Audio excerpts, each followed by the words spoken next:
Good morning, dear student. I Bhola Shankar Singh, your Sanskrit teacher. Now I will teach you Sanskrit नई दीपमणिका lesson 3 महता मतिमा। सुप्रभातम, मैं भोला शंकर सिंह आपका संस्कृत अध्यापक। मैं आज आपको पाठ 3 नई दीपमणिका के कक्षा 8 के लिए पाठ 3 महता मतिमान का अध्यापन कराने जा रहा हूँ और आप लोग संयुक्त से सुनिए। इस पाठ को मैं पढ़ा चुका हूँ। ये अभ्यास प्रश्न आज होंगे, तो चलते हैं अभ्यास प्रश्नों की ओर। संप्रति लेखनीय अभ्यास प्रश्न।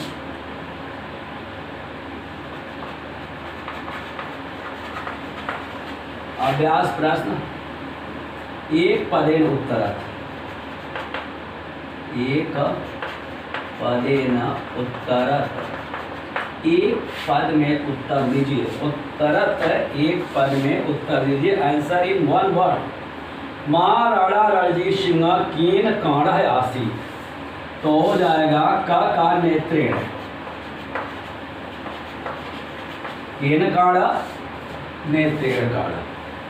ख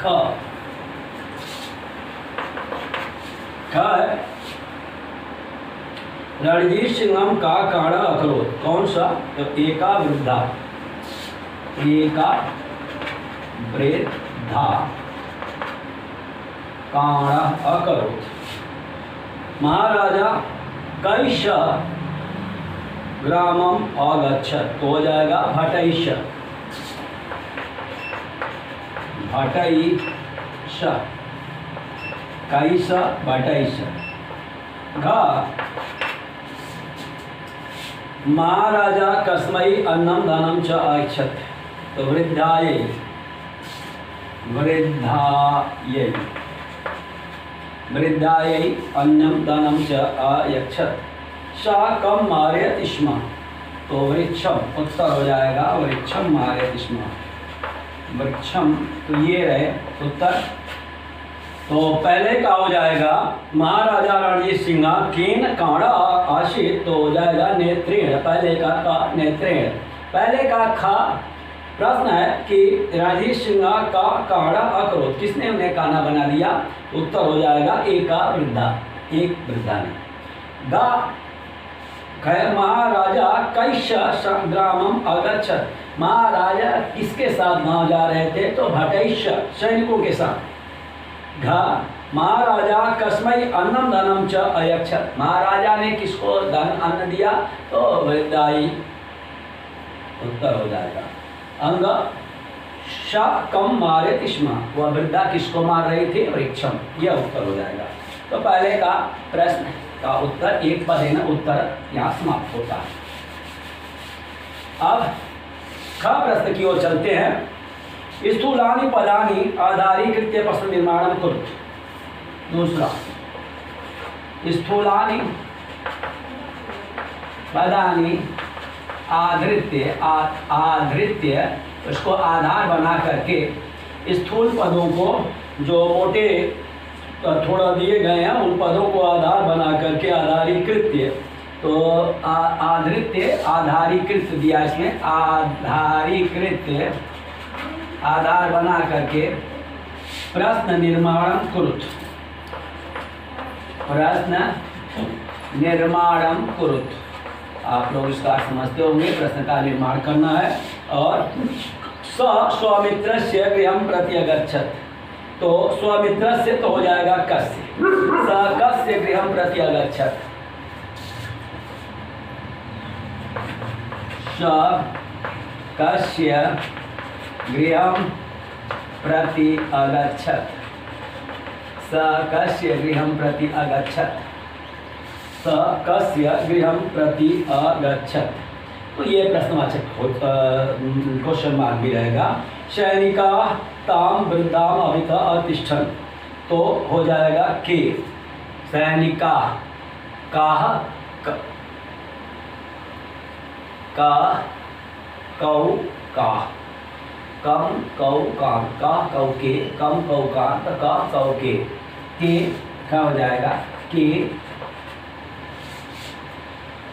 ताम वृद्धाम के ताम वृद्धाम अभिता तिष्ठन्, ताम वृद्धाम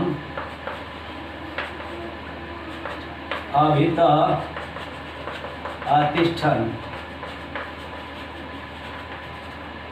के ताम वृद्धाम अभिता अतिष्ठन्।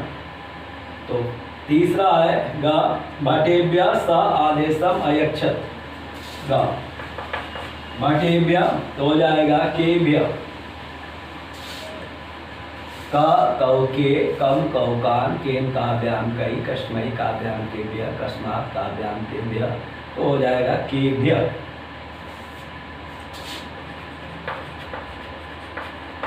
केभ्य स आदेशम अयक्षत, स आदेशम अयक्षत, केभ्य स आदेशम अयक्षत। प्रश्नवाचक चिन्ह, इयं त्वाम अश्मेन अमारयत, तो इयं त्वाम अश्मेन का हो जाएगा केन, गा इयं त्वाम केन अमारयत, तो ये हो जाएगा प्रश्नवाचक वाक्य। एकदा स भटै स ग्रामम अगच्छत्, एकदा स कैश, एकदा स कै स ग्रामम अगच्छत्, तो ये हो जाएगा एक बार वह किनके साथ गाँव जा रहे थे। तो दूसरा का कहा है स कस्य गृहम अप्रति आगच्छत्, ख का हो जाएगा के ताम वृद्धाम अभिता अतिष्ठन्, ग केभ्य स आदेशम अयच्छत्, घ इयं त्वाम केन अमारयत, और अंग एकदा, एकदा स कैश, स कैश, स का एक अर्थ है स्व और स का अर्थ होता है साथ। एकदा स कैश ग्रामम अगच्छत्, तो ये प्रश्न रहे, दूसरा का उत्तर समाप्त होता है। अब हम तीसरे प्रश्न की ओर चलते हैं। तीसरा प्रश्न देखते हैं क्या है। अभ्यास के तीसरे प्रश्न, निम्नलिखित में से वाक्य को किसने किसके प्रति कहा, तो निम्नलिखितानि वाक्यानि का कम प्रति उक्तवान, किसने किससे कहा, who said and to whom. Third का वाक्य आप सुनेंगे, तम माम किमर्थम अमारय, ये रणजीत सिंह राजा कहते हैं वृद्धा से। रणजीत सिंह वृद्धा, वृद्धाम प्रति वृद्धा बोलते हैं।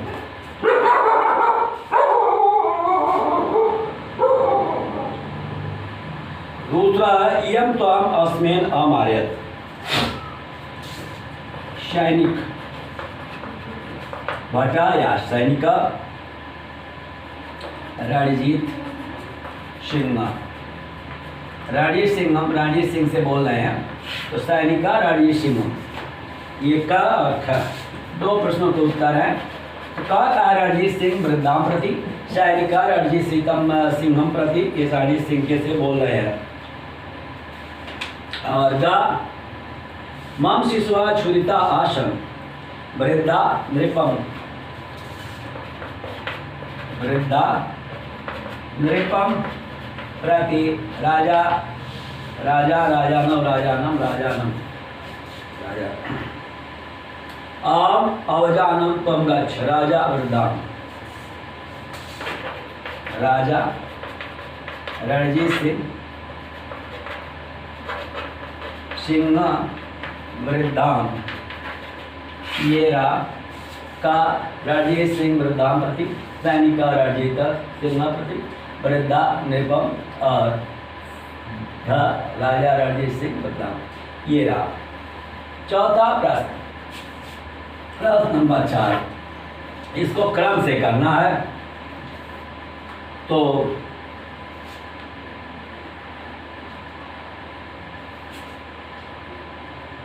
पहला च रहेगा, पहला लाइन च लिखेंगे, राजा महाराजा रणजीत सिंह ने तेन काढ़ायासी।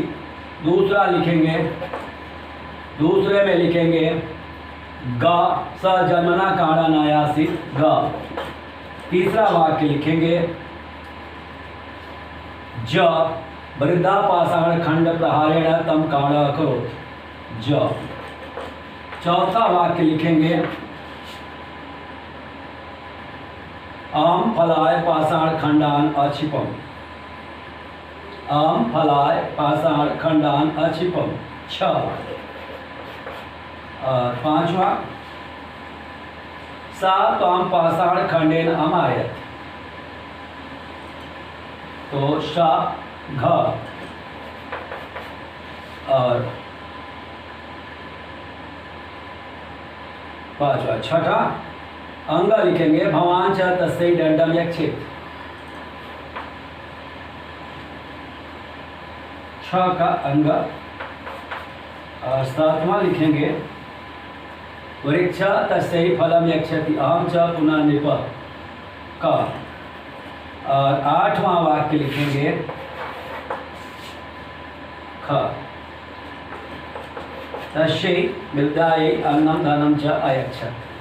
तो इस प्रकार से ये प्रश्न ऐसे लिखा जाएगा, इस क्रम से इसको लिखेंगे। पहला लाइन पहला पंक्ति लिखेंगे च को, दूसरा लिखेंगे ग को, तीसरा लिखेंगे ज को, चौथा लिखेंगे छ को, पांचवा लिखेंगे घ को, छठवां लिखेंगे अंग को, सातवां लिखेंगे क को और आठवां ख को। इस प्रकार से ये क्रम से हो जाएगा।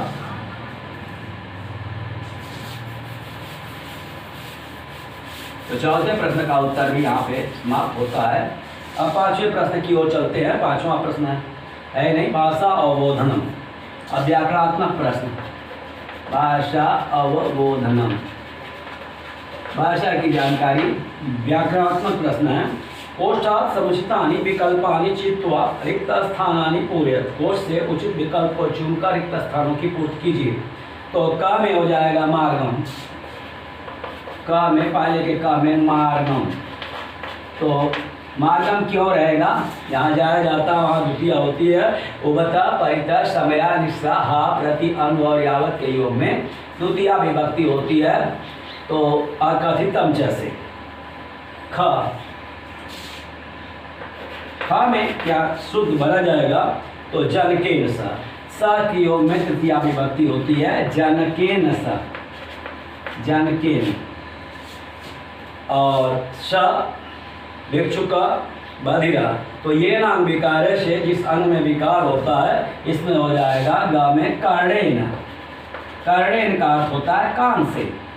तो जिस अंग में विकार होता है उसमें तृतीय विभक्ति होती है।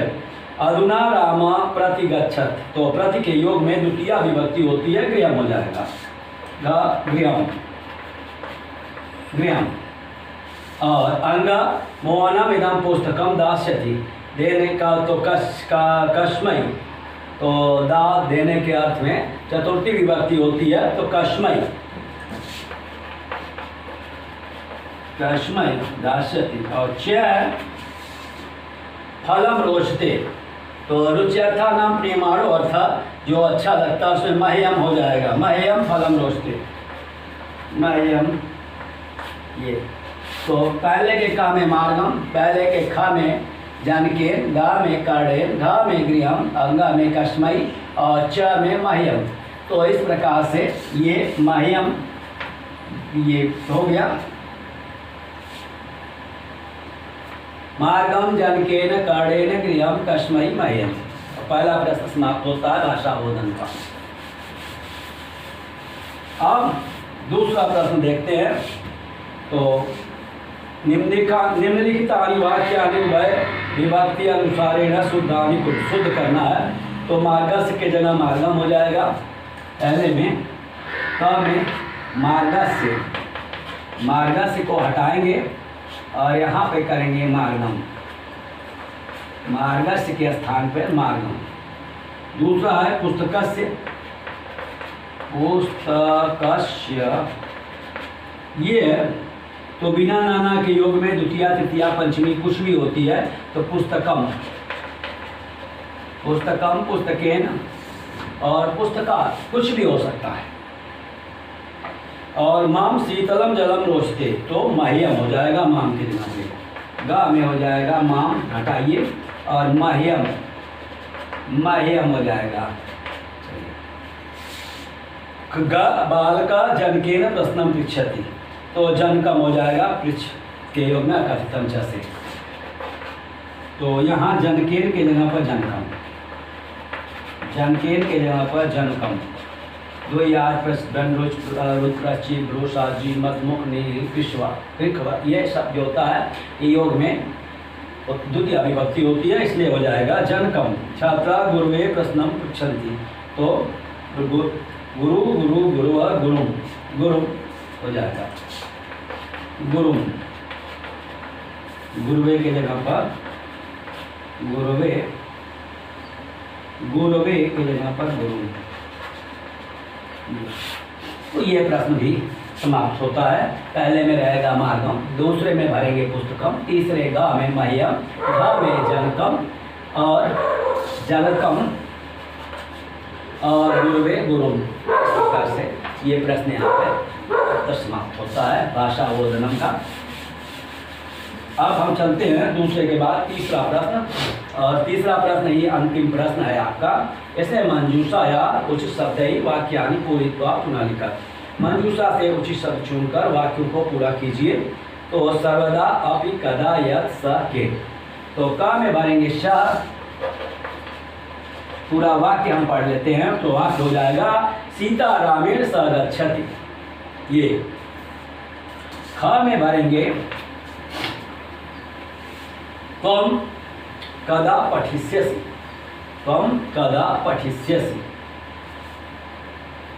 इसमें कदा हो जाएगा।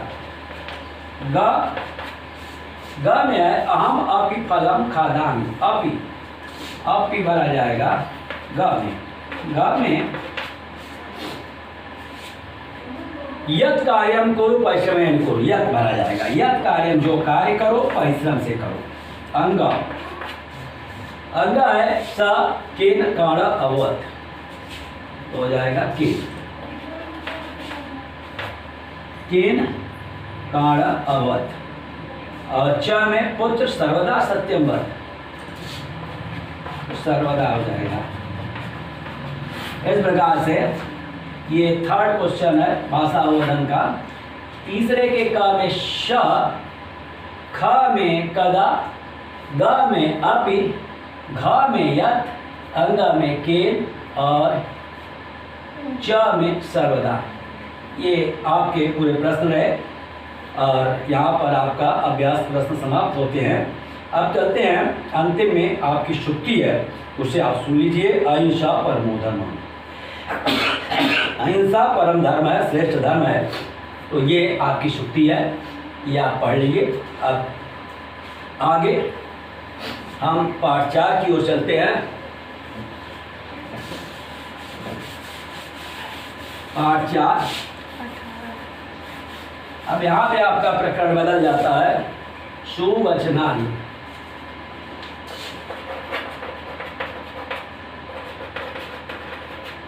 सुंदर वचन, अच्छे वचन। तो मैं पाठ को एक बार आदर्श वाचन करता हूँ, आप लोग सुनिए, उसका अर्थ भी बता देता हूँ।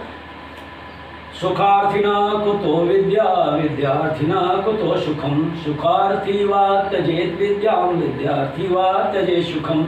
सुखार्थिना सुख चाहने वाले को कुतो विद्या, विद्या कहाँ। विद्यार्थिना कुतो सुखम, विद्यार्थी को सुख कहाँ। सुख चाहने वाले को विद्या कहाँ और विद्या चाहने वाले को सुख कहाँ। सुखार्थी वा त्यजेत विद्यां, सुख चाहने वाला या विद्या छोड़ दे, विद्यार्थी वा त्यजेत सुखम, या विद्यार्थी सुख छोड़ दे।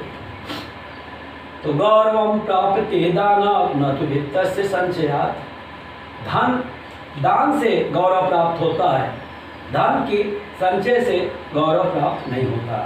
स्थिति उच्चै पयोदानाम पयोदीनाम अधा स्थिति, जैसे उच्च स्थिति, ऊंची स्थिति, पयोदा नाम होती है, बादलों की स्थिति ऊंची होती है, पयोधी नामदा स्थिति, और समुद्र की स्थिति नीचे होती है, क्योंकि जो जल देता है बादल ऊंचाई पर होता है, और जो ग्रहण करता है समुद्र बहुत ज़्यादा जल का भंडार है, फिर भी उसकी स्थिति नीचे होती है। इसलिए गौरवम प्राप्ते दाना, दान से गौरव प्राप्त होता है, धन के संचय से नहीं।